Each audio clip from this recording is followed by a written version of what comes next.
The colony of New Avalon was supposed to be a beacon of human progress, a thriving settlement on the edge of the galaxy. It had taken decades of effort, billions of credits, and the sacrifice of countless pioneers to establish. A symbol that humanity was no longer confined to the cradle of Earth. And then, in a single day, it was gone. The distress signal had been brief, a garbled message intercepted by a passing trade vessel before silence swallowed the colony whole. No survivors, no wreckage, just an empty, lifeless planet where a thriving city had once stood. The attackers had left nothing behind. No declaration, no warning, not even a name. They had simply erased New Avalon as if it had never existed. But humanity remembered. And humanity did not forgive. Admiral Jonathan Graves stood on the bridge of the UNS Retribution, staring at the tactical display in front of him. It was a monstrous sight, a fleet unlike anything in human history, assembled for one single purpose: revenge. 700,000 warships, the combined might of every Terran fleet, every colonial navy, every mercenary outfit willing to take up arms. From the smallest corvette to the behemoth dreadnoughts, the fleet was an unstoppable armada that stretched across the void like an angry storm. For the first time, humanity was united, not for politics, not for trade, not even for survival, for vengeance. "ETA to enemy system?" Graves asked. "4 days, Admiral." His XO, Commander Vasquez, turned to him with a grim nod. "Scout drones confirmed their presence. We know who did it."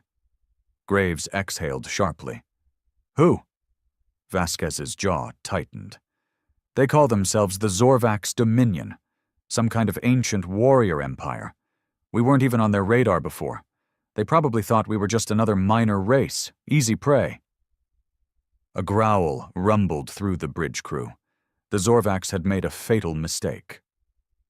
Graves turned to the massive viewport, gazing at the endless fleet surrounding his flagship. They thought wrong. The Zorvax were old. Their empire had existed for thousands of years, built on conquest and dominance.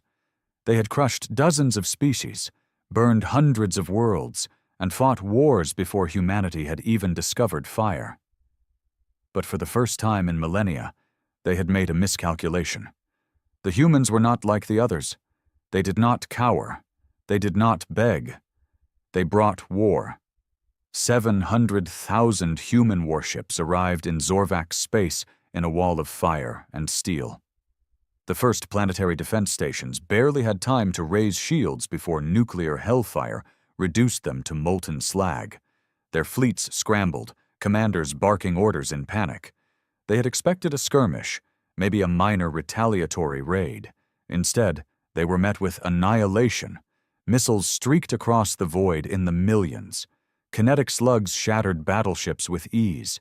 And when the human Marines landed, they did not take prisoners. One by one, the Zorvax colonies fell. The once proud Dominion, which had stood for thousands of years, began to crumble under the sheer, unrelenting force of human rage. There were no negotiations, no peace talks, only vengeance, and humanity was just getting started. The Zorvax High Council had never known fear. For centuries, they had ruled through terror, their warriors unmatched, their fleets unstoppable. But now, for the first time in their long, brutal history, they understood what it meant to be prey. Reports flooded in from across the Dominion. The humans had arrived in force. Their warships, numbering in the hundreds of thousands, moved with relentless efficiency, burning through every defensive line the Zorvax had thrown in their path. Planets that had stood under the Dominion's rule for millennia were now reduced to smoldering wastelands. On the bridge of the UNS Retribution, Admiral Graves listened to the latest battle reports. "Sir, enemy stronghold on Varlock 7 neutralized. Resistance was heavier than expected, but ground forces secured the capital within 6 hours." Graves nodded. "Casualties?" The tactical officer hesitated. Minimal, sir. Less than 1,000 dead. 1,000 dead would have been a tragedy in any other war, but not this one. Not after what had happened to New Avalon. Graves turned his attention to the holographic map of Zorvak's space. In just 2 weeks, a third of their empire had been reduced to ruin. "Admiral," Vasquez said, her voice tight, "we've intercepted Zorvak's transmissions. They're calling for reinforcements from their core systems. They're preparing for a last stand." Graves allowed himself a grim smile. "Good," he said. "Let them come." On the Zorvak's homeworld of Cathara, Supreme Warlord Zolvir watched as his empire crumbled. The humans had moved faster than he thought possible. They did not just fight. They destroyed. Entire fleets wiped out in hours, fortress worlds reduced to ash. The humans had no interest in diplomacy, no hesitation, no mercy. A desperate council member spoke up. "We must surrender. Offer them whatever they want." Zolvir bared his fangs. "They do not want surrender." His voice was cold, final. "They want revenge." Another counselor shuddered. "Then what do we do?" The warlord closed his eyes. He had studied the humans, underestimated them. He had assumed them weak, as so many other empires had. But now, as their ships darkened his skies, he understood the truth. The humans were monsters, and there was no stopping them. The Zorvak's dominion was dying. Once, its fleets had ruled unchallenged, spreading across the galaxy like a plague, crushing species that dared to resist. But now, that same dominion burned. From the bridge of the UNS Retribution, Admiral Graves watched the unfolding battle over the Zorvak's homeworld, Cathara. The holographic display flickered as fleet movements updated in real time. The human armada had arrived in full force, hundreds of thousands of warships forming an unbreakable wall in space. The Zorvak's fleet was vast, but they were outgunned, outmaneuvered, and worst of all, outmatched in sheer human fury. "Enemy forces engaging," Commander Vasquez reported. "They're throwing everything they have at us." Graves didn't blink. "And?" Vasquez's lips curled into a grim smirk. "They're dying fast." The battle was brutal, but the outcome had been decided long before the first shots were fired. The Zorvaks, for all their age and experience, had never faced anything like humanity before. Human warships didn't hold formation like the other species the Zorvaks had conquered. They didn't follow rigid tactics, didn't break under pressure. They adapted, they overwhelmed, and they fought with a kind of viciousness that terrified even the most seasoned Zorvak's warriors. Tactical nukes streaked through the void, detonating in the heart of enemy formations. Kinetic slugs, traveling at near-light speeds, punched through battleships, turning them into shredded wreckage. Swarms of fighter drones overwhelmed carriers, cutting through shields like razors. The Zorvaks fought desperately, their homeworld at stake, but it was not enough. "Admiral, the enemy flagship is in range," a lieutenant called out. Graves didn't hesitate. "Fire!" The Retribution's main cannon, a mass driver the size of a skyscraper, roared to life. A tungsten round the size of a shuttle was launched at near relativistic speeds, smashing into the Zorvak's command ship before its shields could react. The vessel disintegrated instantly. A cheer erupted from the bridge, but Graves remained unmoved. "Status on planetary defenses?" "Surface cannons are still active, sir," Vasquez said, "but they're losing power fast. Our bombardment is breaking them apart." Graves nodded. "Then we move to the next phase." On the surface of Cathara, Supreme Warlord Zolvir watched in horror as the sky turned to fire. Humanity's bombardment had begun. High above, the human fleet rained destruction upon his world. Cities that had stood for thousands of years were turned to rubble in seconds. Entire mountain ranges shattered under orbital strikes. The oceans boiled as warships unleashed their fury. The Zorvax had waged war for centuries, had committed genocide on dozens of species. They had believed themselves unstoppable. But now, as their own world was torn apart, they knew fear. A transmission flickered on the warlord's command screen. A human face appeared, Admiral Graves. His expression was unreadable. "This is what happens when you cross humanity," Graves said, his voice like cold steel. "You wiped out our colony. You thought you could erase us." He leaned closer to the screen. "Now, we erase you." Zolvir swallowed his pride. He had never begged before. But now he had no choice. "Human," he growled, lowering his head slightly. "We surrender." There was a long silence. Then Graves spoke. "No." The transmission cut out. A moment later, the sky split apart as the final bombardment began. Cathara burned. The war was over, and humanity had won. The war was over, but the rage still burned. Cathara had been reduced to a husk. Its once proud cities turned to mountains of ash and rubble. The oceans still boiled from orbital bombardments, and the air was thick with smoke and the scent of death. Fires raged across the shattered landscape, consuming the remains of a once great civilization. Admiral Graves stood in the command deck of the UNS Retribution, staring at the ruined world below. The Zorvax dominion had fallen. Their fleets were destroyed, their armies crushed, their people left broken. And yet, he felt no satisfaction. "They're sending surrender requests from across their remaining colonies," Commander Vasquez reported. "Every Zorvax world left standing is begging for terms." Graves exhaled slowly. He had known this would happen. The Zorvax had believed themselves invincible, but when faced with total annihilation, their will had shattered. The same species that had enslaved, massacred, and conquered countless others were now pleading for mercy. "They're offering reparations," Vasquez continued. "They're promising to disarm, to disband their empire completely." Graves said nothing for a long moment. Outside the viewport, the last human dropships were finishing their sweeps of Cathara. The ground war had been a slaughter. The Zorvax defenders had fought, but with no fleet to support them, it had been hopeless. Human marines had torn through their last bastions of resistance, executing every military leader they could find. "Their race deserves extinction," a voice growled behind him. Graves turned to see General Marcus O'Neill, the commander of the ground forces.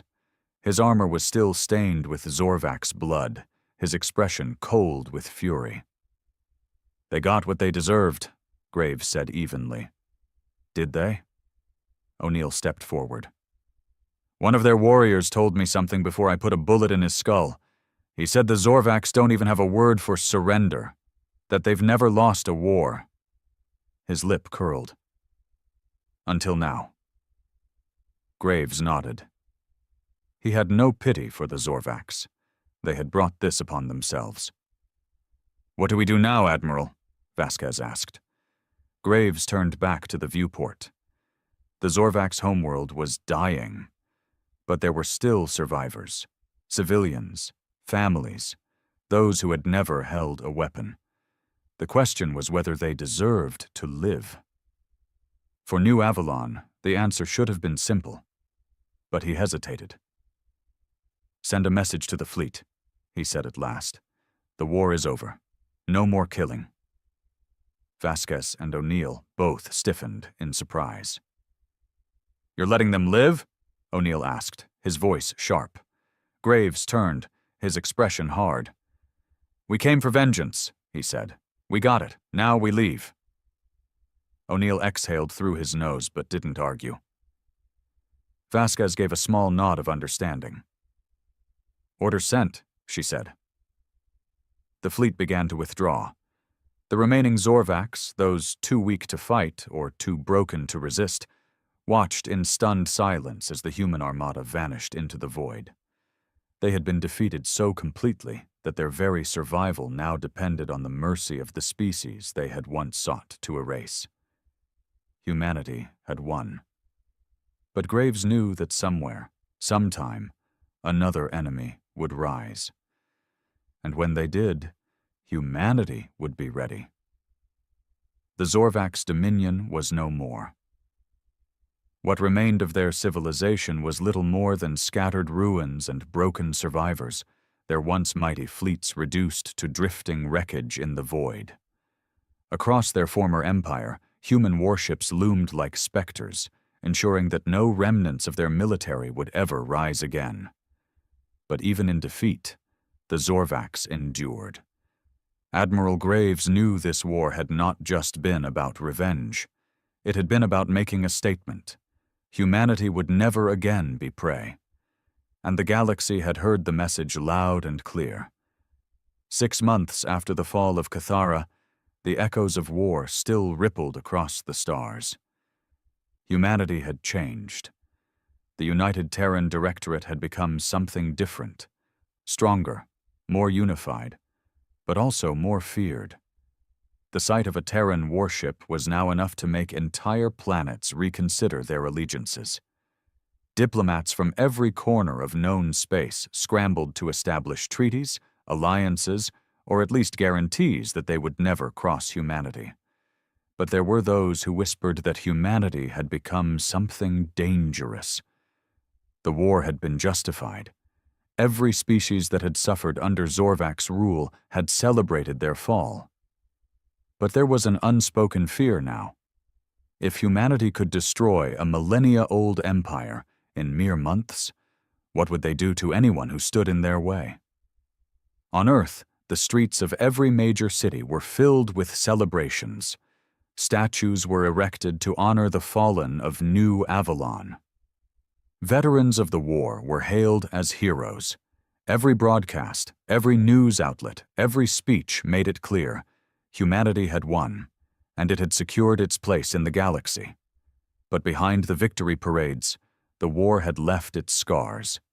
Graves had seen it in the soldiers who had fought on Cathara, the coldness in their eyes, the way they spoke of the Zorvaks as if they were not even sentient. The war had not just wiped out an empire, it had hardened humanity itself. And perhaps that was necessary. Standing in his office on the newly commissioned UNS Eternity, Graves studied a classified report. Intelligence had confirmed what he had already suspected. Not everyone in the galaxy had been terrified by humanity's war of vengeance. Some had been watching, calculating. A new power had begun to stir on the fringes of known space. An alliance of species, once rivals, now united by one thing: fear of humanity. They had seen what humanity was capable of, and they had decided they could not afford to wait. They were preparing for war. Graves closed the file. The Zorvaks had been the first, but they would not be the last, and if the galaxy wanted to test humanity again, it would burn just the same.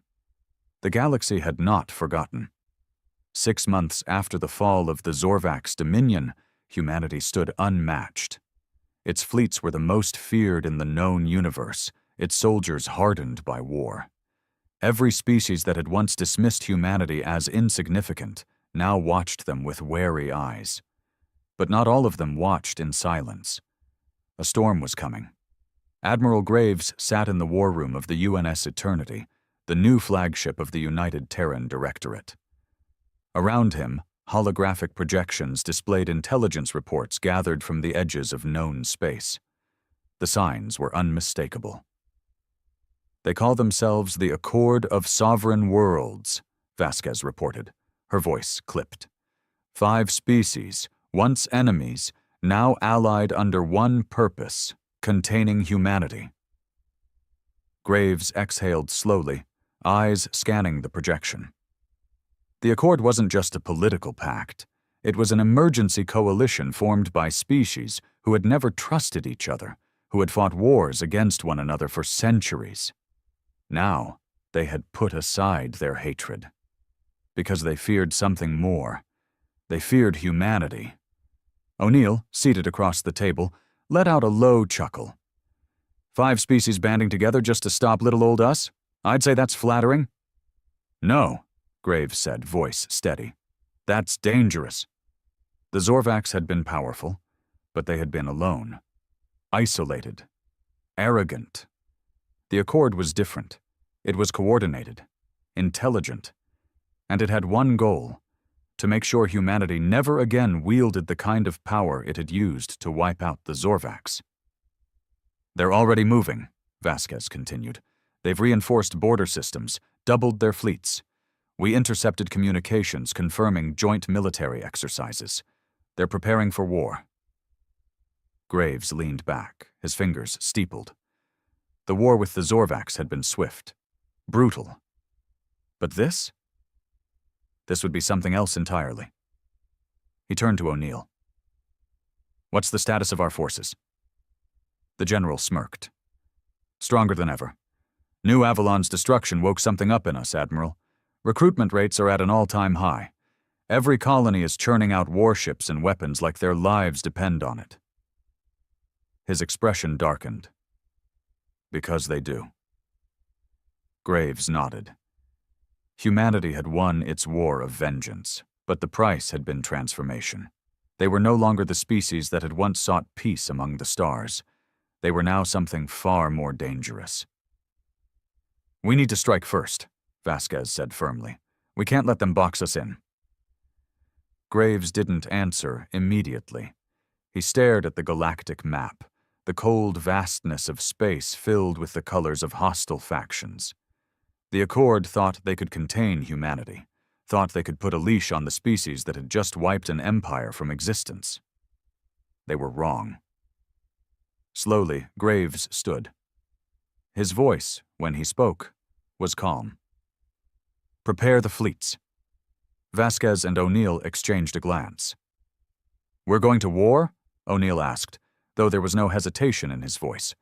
Graves's eyes were like steel. We never stopped.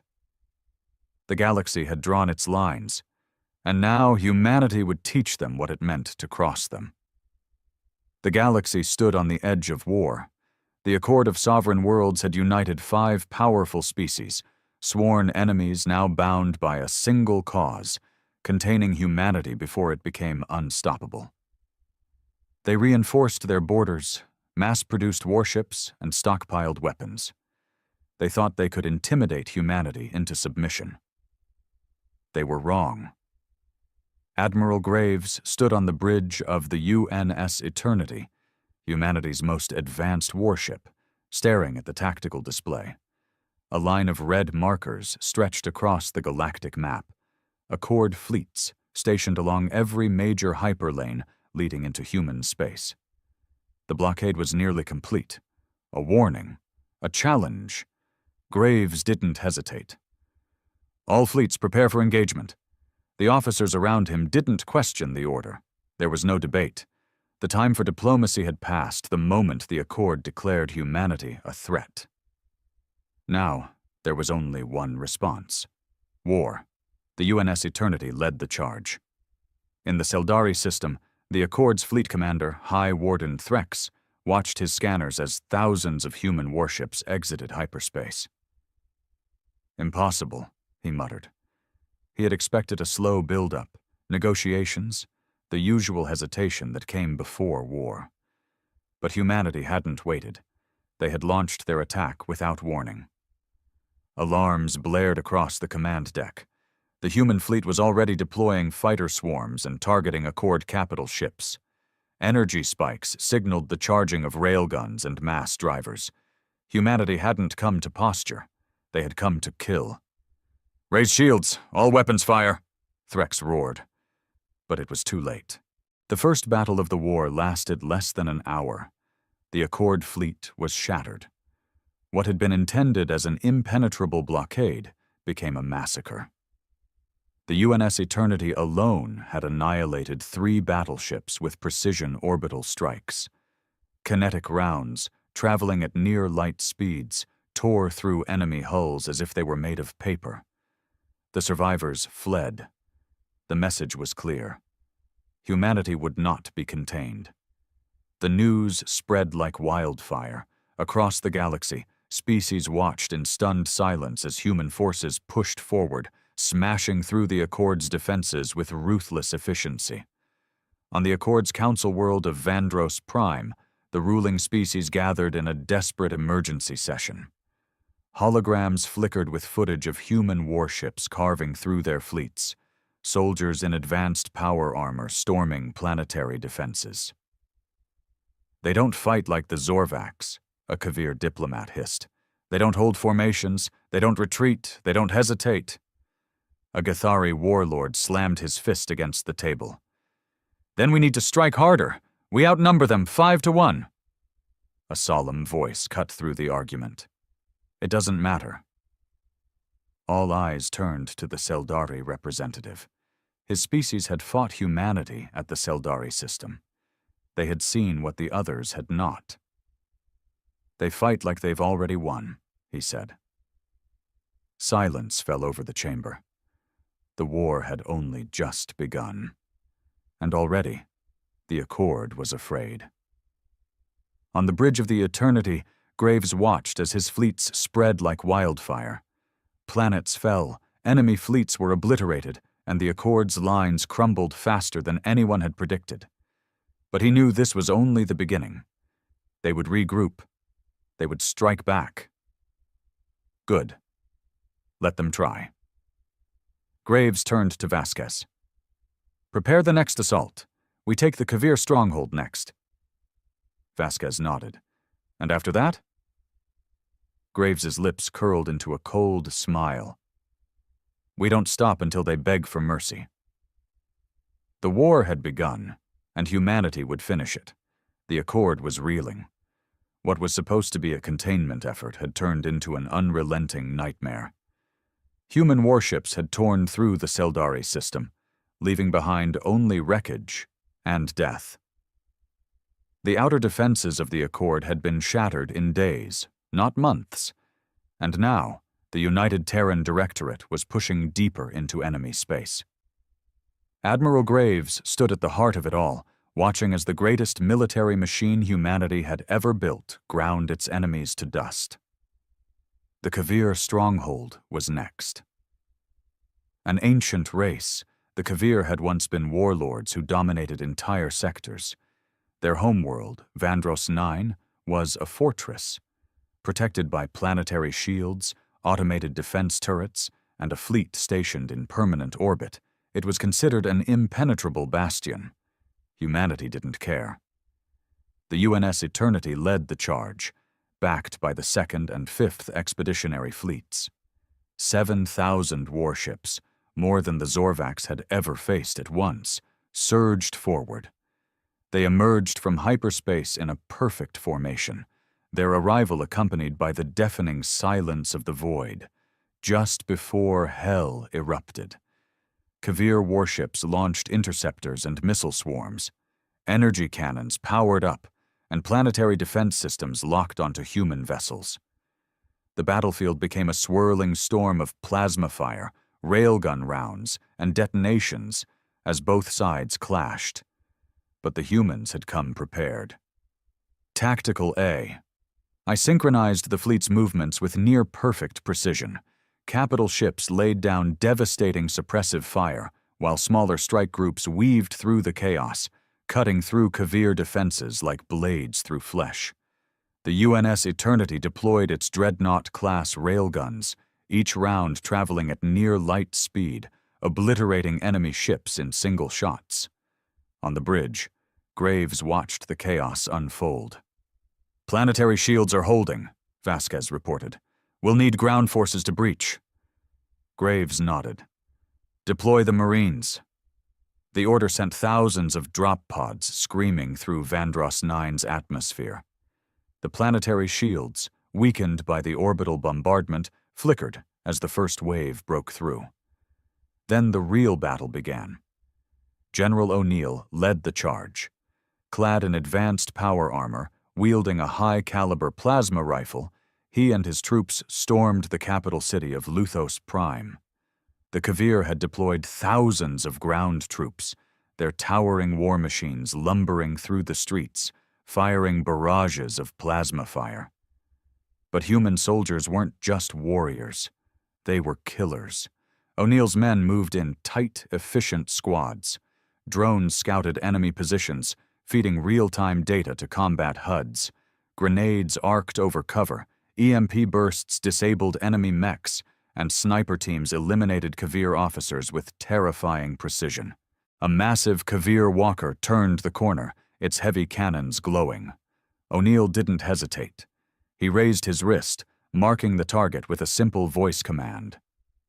"Valkyrie strike, Sector 3B. From above, a hypersonic human aircraft screamed downward, releasing a payload of tungsten rods. The projectiles, accelerated to near-terminal velocity, struck the walker like meteors, reducing it to molten slag. O'Neill grinned. "Push forward!" The battle raged for hours. Streets burned, buildings crumbled, and the once mighty Kavir warriors fell one by one. They had expected a siege. Instead, they got an execution. By nightfall, the Kavir government was in ruins. Vandross 9, once a stronghold, was now just another human conquest. O'Neill stood atop the shattered remains of the Kavir command center, raising the Terran banner as his troops cheered. Humanity had claimed another world.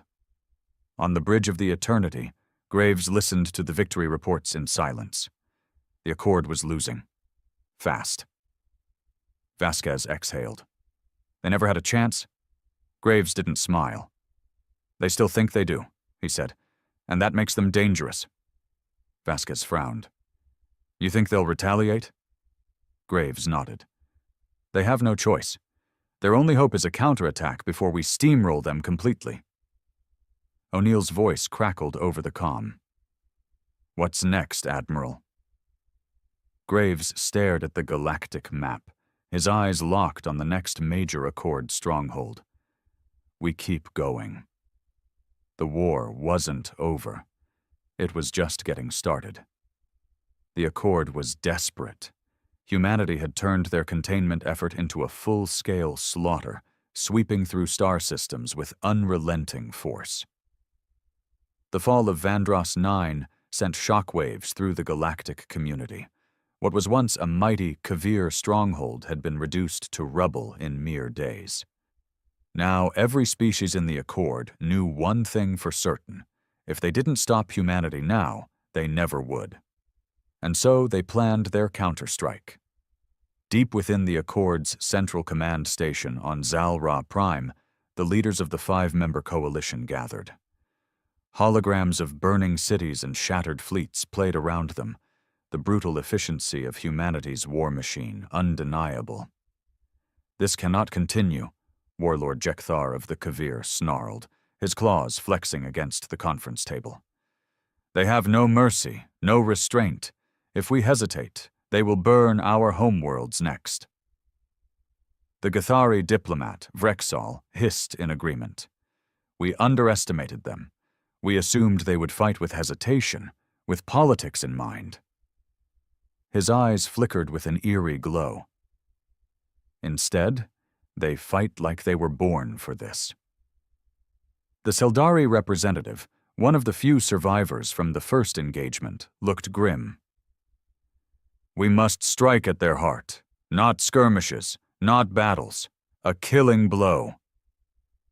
The room fell silent. They all knew what he meant. Earth. The Accord's plan was simple. Strike where humanity was most vulnerable. Their fleets were powerful, their armies unstoppable. But Earth? Earth was their home, their legacy, their pride. If the Accord could burn Earth, they could break humanity's will to fight. They assembled a fleet unlike anything seen before, over 20,000 warships, crewed by the best soldiers and tacticians their species had to offer. Every last resource was poured into this mission. It was a desperate gamble, but it was the only chance they had. And so they launched their assault. On the bridge of the UNS Eternity, Admiral Graves stood motionless, eyes fixed on the tactical display. Red markers, thousands of them, swarmed toward Earth, the largest enemy fleet humanity had ever faced. The room was dead silent. Even Vasquez, usually unshaken, paled at the sight. "They're going for Earth," she whispered. O'Neill's voice came through the comms, cold and sharp. "They want to break us." Graves exhaled slowly, then turned to his officers. His voice carried through the bridge with unshakable resolve. "Then let's teach them what happens when you back humanity into a corner." The Battle of Earth would be remembered for millennia. The Accord fleet exited hyperspace just beyond the Sol system, weapons primed, expecting to find Earth vulnerable. Instead, they found the largest human armada ever assembled. 700,000 warships. Every Terran fleet had been recalled. Every colony had sent reinforcements. Every last resource humanity could muster had been funneled into this moment. The Accord expected a battle. What they got was an extinction event. The void between the fleets turned into a hellscape of fire and destruction. Human dreadnoughts unleashed railgun rounds the size of city buses, tearing through enemy ships like paper. Swarms of Terran fighter craft moved with coordinated precision, executing complex maneuvers that shattered enemy formations. The Eternity spearheaded the assault, its experimental weapon systems cutting through the largest Accord warships with ease. Plasma lances seared through hulls, while kinetic slugs turned battlecruisers into drifting debris. The Accord fought back with everything they had. Their warships outnumbered humanity's, but numbers didn't matter anymore. Humanity had been fighting this war for survival from the moment New Avalon burned. They had been reforged in blood and fire. And now, they were unstoppable. On the Accord command ship, panic spread. "They're overwhelming us," a Seldari officer cried out. "We can't—" A kinetic round slammed through the command deck, tearing half the ship apart in an instant. Explosions rippled through the fleet as ship after ship was obliterated.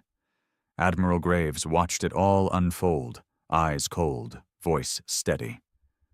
"Show them no mercy." The battle lasted 12 hours. By the end, the Accord fleet was gone. 20,000 warships had entered Sol. None had survived. Humanity had won.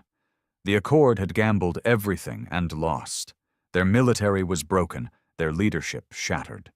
The survivors fled, their coalition in ruins. On Earth, billions of humans cheered. Across the stars, colonies rejoiced. But on the bridge of the Eternity, Admiral Graves wasn't celebrating. He knew what came next. This war wasn't over. It was time to take the fight to them. Humanity would not be contained. Humanity would rule. The war was no longer about survival. Humanity had crushed the Accord's attempt to wipe out Earth. Their 20,000 ship armada had been annihilated, their fleets shattered, their military left in ruins. But Admiral Graves knew one truth about war. If you left the enemy alive, they would return. And humanity did not believe in second chances. Now, it was time for vengeance. The invasion of the Accord's core worlds began with brutal efficiency. Humanity launched a campaign that spanned entire star systems. Every fleet, every warship, every soldier that Earth could spare was mobilized. The days of defending human space were over. Now, humanity was bringing the war to the Accord's doorstep. The first target, the Gathari homeworld. The planet Xiphos 4 was a technological marvel. Massive orbital stations, planetary defense grids, and an artificial ring around the planet that housed most of their industrial power. It had stood untouched for centuries. No enemy had ever breached its defenses. Then humanity arrived. 700,000 warships had gathered in Earth's defense. Now they moved outward like a vengeful storm, sweeping through space, leaving nothing but debris behind. Admiral Graves stood on the bridge of the Eternity, watching the planet loom closer. A cold fury burned in his chest. He had lost friends. He had watched the Accord massacre human colonies, had seen innocent families burned from orbit. Now, it was their turn to suffer. "All ships," Graves said, his voice like steel. "Commence bombardment." The sky above Xiphos 4 burned. Human dreadnoughts unleashed tungsten rods the size of skyscrapers, each one slamming into the surface with the force of a nuclear detonation. Plasma lances cut through orbital stations, sending fire and wreckage spiraling toward the planet below. Gathari warships scrambled to defend their home, but they were already too late. Human fighter squadrons weaved through their defenses, precision striking shield generators and key infrastructure. Special forces teams deployed onto the surface, assassinating high-value targets before the enemy even knew they were under attack. The Gathari had once prided themselves on their tactical superiority. Now, they were running for their lives. General O'Neill led the ground assault. As the first waves of dropships broke through the planet's atmosphere, anti-air defenses opened fire, filling the sky with plasma bolts. Some human ships were hit, spiraling into the cityscape below, but most made it through. O'Neill and his men landed in the middle of the Gathari capital. The city was already in chaos. Fires raged through towering skyscrapers. The streets were filled with terrified civilians, scrambling for cover as human mechs marched through the rubble. The Gathari military tried to push back. Their shock troopers, clad in advanced battle armor, engaged the human marines in brutal street-to-street combat. Energy weapons flared, explosions ripped through buildings, and screams echoed through the burning ruins. But the humans had come prepared. Sniper teams eliminated Gathari officers before they could issue orders. Drone swarms overloaded enemy targeting systems. EMP strikes disabled their tanks, leaving them vulnerable to devastating missile barrages. O'Neill's team moved fast, cutting through enemy resistance like a scalpel. As they pushed toward the Gathari command center, he activated his comm. "Admiral, the capital's defenses are collapsing. The enemy is in full retreat." Graves's voice came through, cold and merciless. "Then finish it!" O'Neill did not hesitate. He raised his plasma rifle and led his men forward. By nightfall, Xiphos 4 belonged to humanity. The Gathari government had been executed. The remaining military forces surrendered. And those who didn't? They were wiped out. Across the planet, human forces secured control. Their flag was raised above the ruins of the capital, a grim reminder that humanity did not forgive. The Accord had thought they could exterminate humans. Instead, they had sealed their own fate. Admiral Graves stood on the bridge of the Eternity, watching the burning planet below. Vasquez exhaled. "That's 2 core worlds down." O'Neill's voice came through the comm again. "The Gathari are done. What's next?" Graves didn't even blink. "The Seldari homeworld."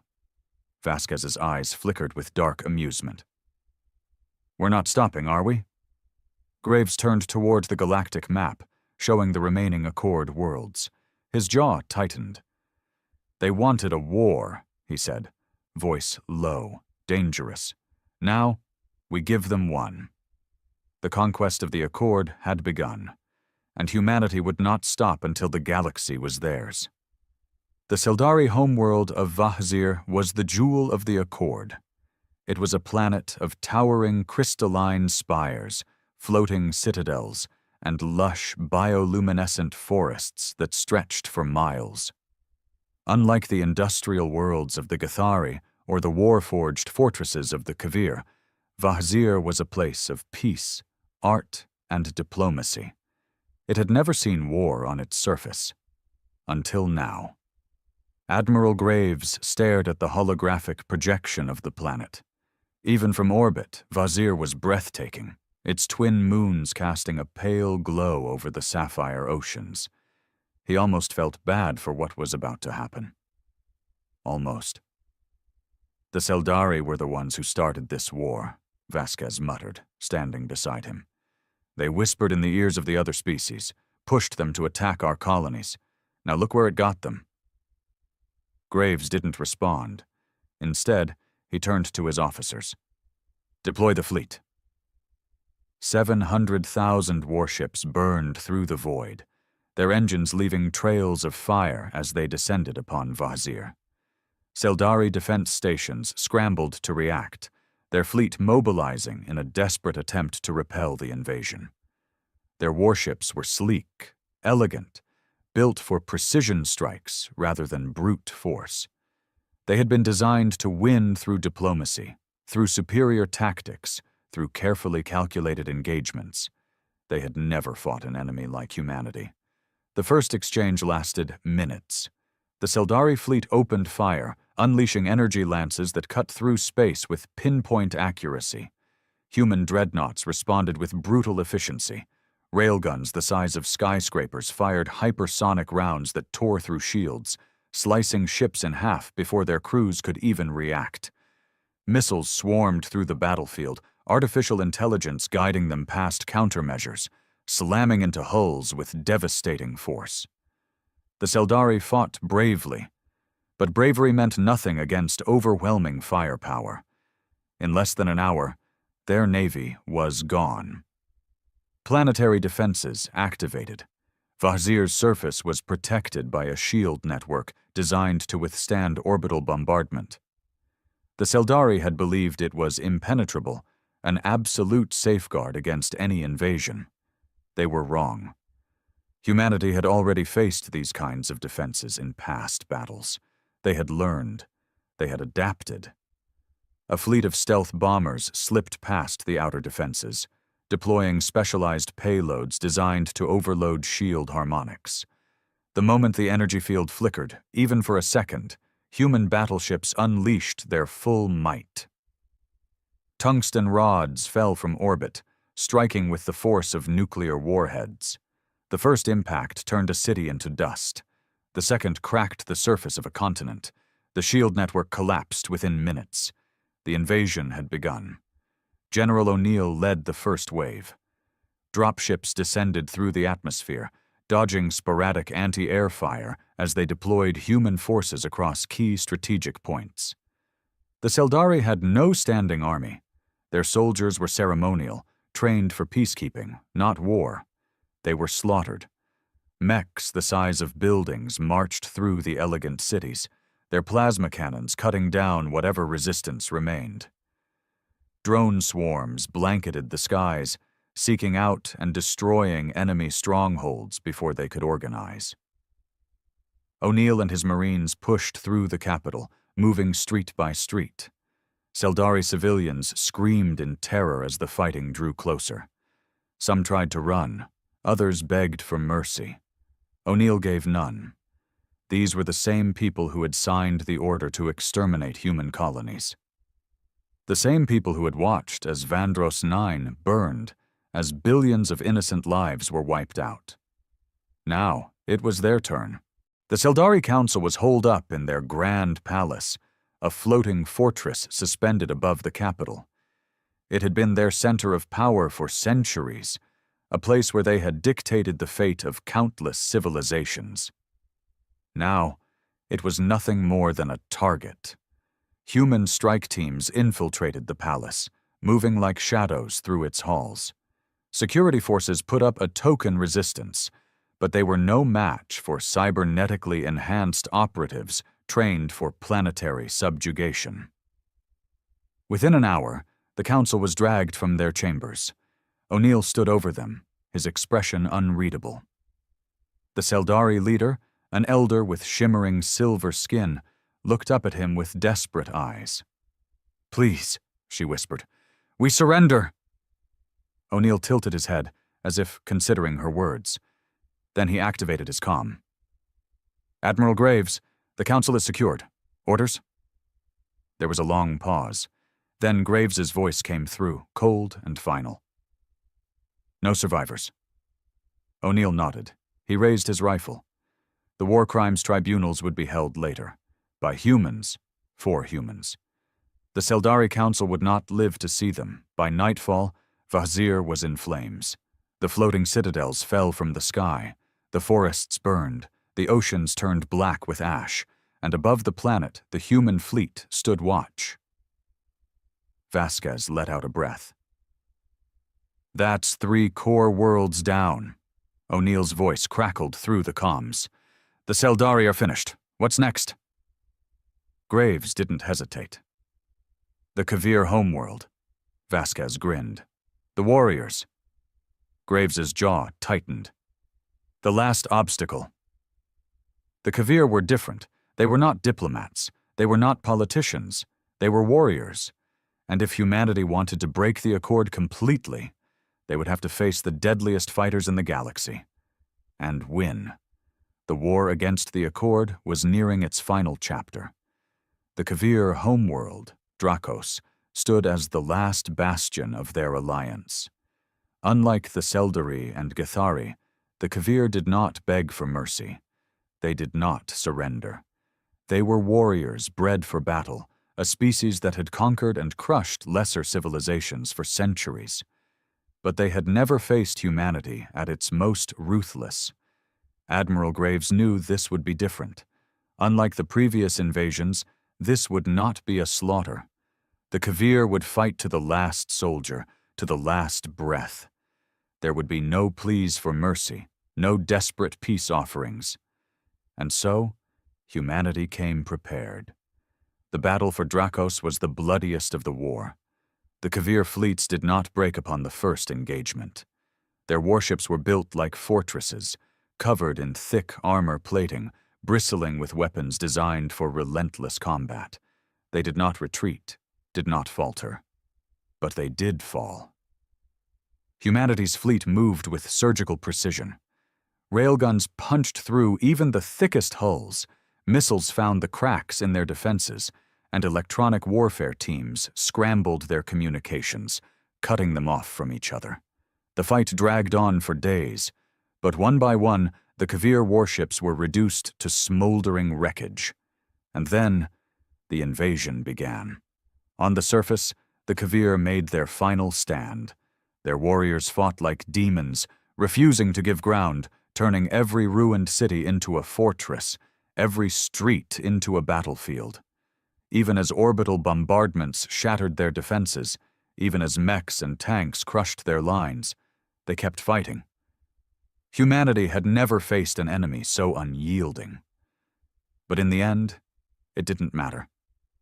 The Kavir had centuries of battle experience, but humanity had something greater: adaptability. They learned, adjusted, countered every tactic thrown at them. What should have been a months-long siege was over in a matter of weeks. The Kavir High Command was wiped out. Their last warriors fell, refusing to surrender. Dracos burned. The Accord was no more. Admiral Graves stood aboard the Eternity, watching the ruined surface of the last enemy world. He had thought he would feel something. Relief, triumph, even satisfaction. Instead, there was only silence. Vasquez broke it. "We did it." Her voice was quiet, almost hesitant. "It's over." Graves exhaled. "No." He turned to the galactic map. The stars stretched out before him, vast and endless. "This was just the beginning." O'Neill's voice crackled over the comms. "We've taken their worlds. What now?" Graves's gaze was cold, unreadable. "We rebuild, expand, secure our place in the galaxy." He looked at the shattered remains of the once mighty Accord. "And we make sure no one, no species, ever threatens humanity again." The war was over, but humanity's dominion had just begun.